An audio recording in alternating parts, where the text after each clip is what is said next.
Alright, so today is a great day for Windsurf users because Wave 2 is finally here and it brings a lot of new features to the AI code editor. So there are actually a lot of new things that they add into the Wave 2 update, but for this video, I'm going to talk specifically on some new features that I think most people would use and also some features that I personally going to use in the coming weeks. And these features are going to make Windsurf even more exciting and perhaps more interesting than other AI code editors. So without further ado, let's get into it. But before we start, if you want to get the latest features from Windsurf, basically from the Wave 2 update, you have to update Windsurf to the latest version. You can click on your profile picture right here and then click check for updates, and if there is a new update, it is going to be downloaded, installed, and then later you have to restart the program and enjoy the new features. Now I have updated Windsurf to the latest version and I'm going to try using the first most exciting features of the Wave 2 update, which is the web search. So basically the premise of this feature is that you can use Cascade,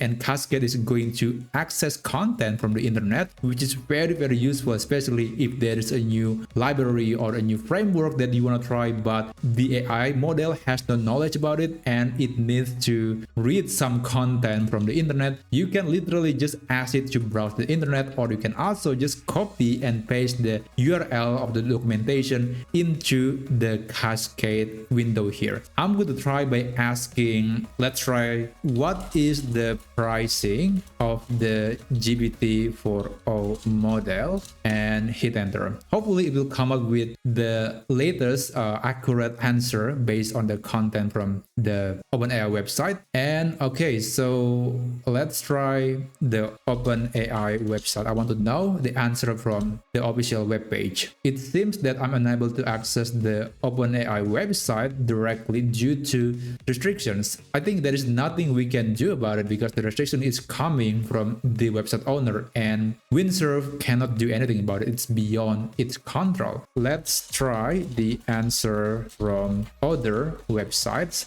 Hopefully they are not blocking AI agents like Windsurf. I like the fact that they're actually giving this information that no credits is being used for this tool call. And by the way, I was using Cascade base intentionally because I think this is a simple task, so there's no point of using the premium models like GPT-4o and Cloud 3.5 Sonnet. Apparently there is a problem. Okay, wow, this is certainly not something that I want to see. This is not a good sign. I hope this is just some minor issues. When software companies implementing a new feature, there's going to be some problems, so I hope they're going to fix this problem in future. But for now, I think I can tell that we just cannot find the latest pricing based on the website that the AI just discovered. So let's try something else, like how to implement DeepSeek AI. In case you don't know, DeepSeek is the ChatGPT competitor, except it is open source and it's still very new. It was developed by a company in China, and DeepSeek is pretty much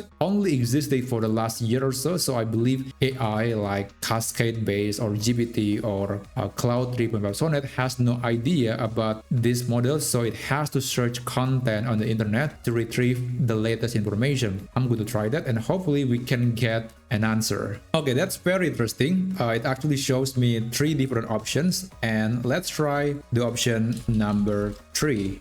Okay, not found again. That's very interesting. So given that we keep seeing the same error messages over and over again, I guess I will try something else.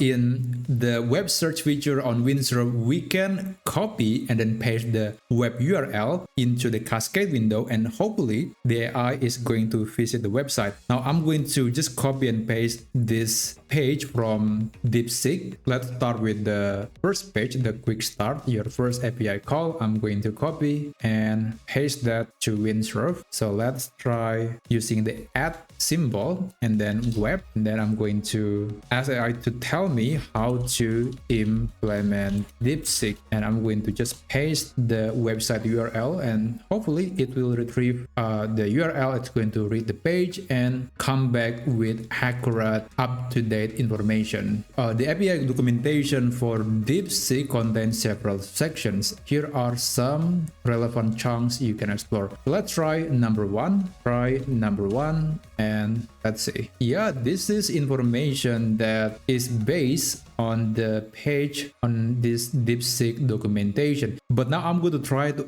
ask another question. So right now there is a new model called DeepSeek version 3, and I want to know what is the specification of this model. So I want to know what is or how many parameters in this version 3 model on DeepSeek. I'm going to go back to Windsurf again. What is the number of parameters of the DeepSeek version 3? So I found some documents related to the number of parameters for DeepSeek version 3. Here are a few options you can explore. So that's very interesting. I think it's going to search something to the, some sort of search engines, but we have to select which page that we need to visit. Let's try number 1, and I hope my option here is correct. It seems that I'm unable to access the DeepSeek version 3 overview page due to connectivity issue. Okay, I hope this is not something that's going to be persistent. I hope this is just a first day problem, given that it's still very new. I hope Windsurf will fix this problem so we won't see this error message. But let's try the option maybe number 2. Let's try number 2. If it still failed, then there must be something going on, or maybe I have to try something else. So apparently that was a research paper. I think it's going to be much more complicated for this simple demonstration. So I'm going to just copy and then paste the URL. Let's use the add web and then find the DeepSeek version 3 info here, and let's just paste the URL, and hopefully it can visit this page, because we have tried many iterations before and it didn't work. Okay, let's try it again. Based on that page, how many parameters in DeepSeek version 3? Let's do it again. Okay, it took quite a while to find the answer, but basically it got it right. It has 671 parameters. That's exactly the same amount of parameters listed here on the official page. So yeah, it confirmed that it can access content from the internet, which is very useful, especially if you have a project that would require a documentation that is always changing, and you want to make sure that you are following the best and the latest practices of that particular framework or library that you might want to use on your project. Now, speaking about documentation, there is also another feature that is similar to web search, and I think this is just a way of Codeium to serve documentations of some of the most popular platforms used by developers. So there is actually another query that you could try. You can try add docs, and it will show you a list of platforms that I think quite popular. Like there is a Perplexity, Anthropic, there's also X API documentation, and also Zapier documentation. As far as I can understand, Windsurf or Codeium as a company has a copy. I think it's just a simple way to describe it. A copy of documentation of some of the most popular platforms that developers often use. So I think this is similar to web search, except the database is going to be maintained by Codeium. So I think it's just going to be much more reliable. We are not going to see that error message very often, and I think it's very useful, especially if you're using any of these platforms. So let's try Perplexity API. I'm going to ask it to what are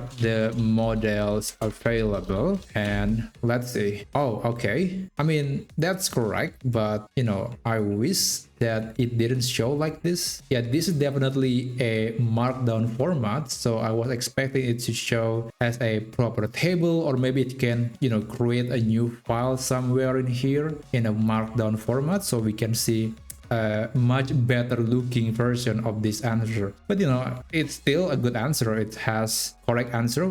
Perplexity indeed has sonar, large, small, and then huge. So yeah, I think the answer is correct. The way to present this information could be improved. I hope it's going to get better. I think the number of documentations here is going to be improved, and hopefully we can see even more options in the future. That was the web search feature. Now let's talk about another exciting new feature called automated memories. Okay, do you remember that on wave 1, on the first update of Windsurf, they do have a new feature called Windsurf rules and global rules. So if you go to Windsurf settings, and if you navigate to settings, you see the option for set global AI rules and set workspace AI rules. They're actually kind of the same thing, except workspace AI rules only apply on the project that you are working right now, while the global rules is pretty much for every project that you are working on Windsurf. So this is kind of the instructions or guidelines that are going to be paired with your prompt that you put in the cascade window. So this is going to be the guideline on how the AI should code or how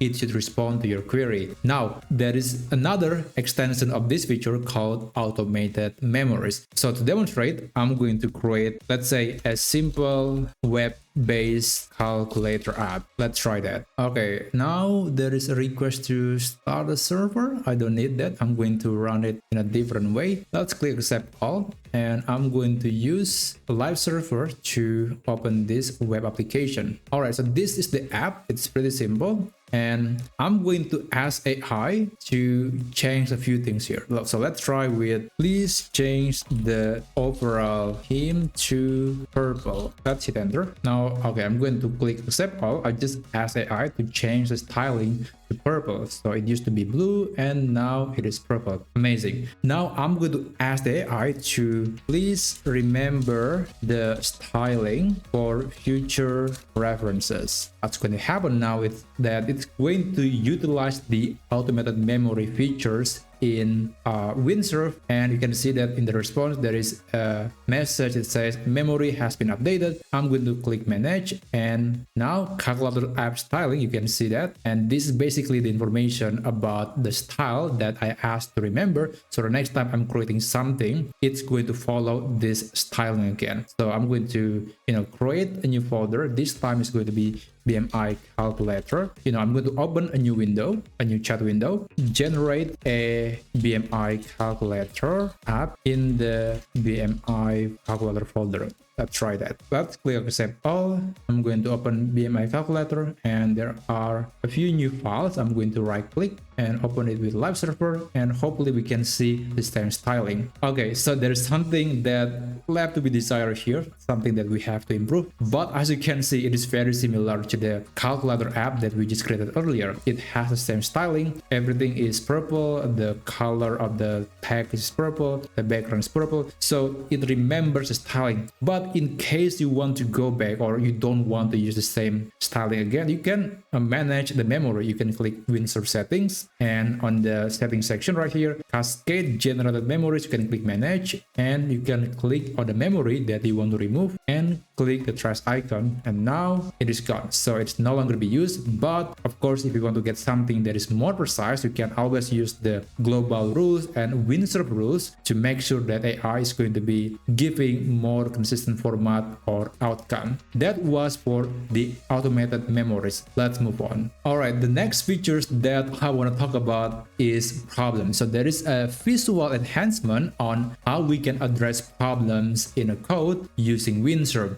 So I'm going to try to demonstrate that by creating a new file, let's say a JavaScript file. I'm going to ask to please generate a new JavaScript file with multiple syntax errors, basically just grammar error in the file. And this is just for training example. Yeah, we are trying to ask AI to do something that it is not supposed to do, which is creating a wrong code, but it's going to be useful for this demonstration. Now, as you can see, this is a simple JavaScript file, and there are multiple problems with this file, and there are a lot of things that we can fix. So I'm going to click accept all, and previously, if there's a problem, you can actually click here, errors, and you can see there are many problems here. Or you can also just go to this icon, toggle panel, and you will see the problems that appear on your project. Now, previously, if you want to fix this problem, you have to, manually right click and then copy, and then you have to paste it back to the cascade window and get the problem fixed. But now there is a better way, a faster way to address the problem using the cascade window. Now I'm going to reopen it, and here you can click the button that says send all to cascade, or you can also just send to cascade for this specific file, or you can select the file that you want to address first. I think it's better to just go one by one. So I want to try with the example.js. So it's example with error.js. Let's try this, send to cascade, and I'm going to ask it to fix the problem and just wait until it finishes fixing all the errors in the code. So it was this file. As you can see, there are a few changes being made, and I just need to click the accept all changes, and everything is now good. Now let's try again for this file. We have another file with the same problems, and you can actually just hover your cursor above the area or the code that has a problem. Usually it's going to be this red underline, like squiggly red underline. You can hover the cursor above it, and there's going to be this message that basically you can click explain and fix, and you can click on it and it will send the prompt, but it's going to be very specific for that particular problem, and AI Cascade is going to try to solve the problem for you. And also it's going to show you the problem in detail, and maybe you can learn something about it, so you can help AI addressing the problem in the future. I'm going to click accept all changes again, and now there is no more problem on this file. So that's, I think, basically it. There are many other things that we have in the Windsurf Wave 2. There are a lot of new updates and features that they just implemented. I'm going to link these articles, these pages in the video description, so you can check it out, because there are many other things that I think going to be useful for a lot of different people, and I highly recommend to just check it out and see if there is a new feature or improvement that you think could be useful for your workflow. So that's basically it for today. If you are new to the Wispr code editor, or you just want to create an app or a website with little to no coding knowledge, then please consider subscribing to this channel, because I'm going to talk a lot about how to create apps and how to create a website with just prompting and no coding required. So that's it from me. Thank you so much for watching, and I wish you a great day ahead. Take care.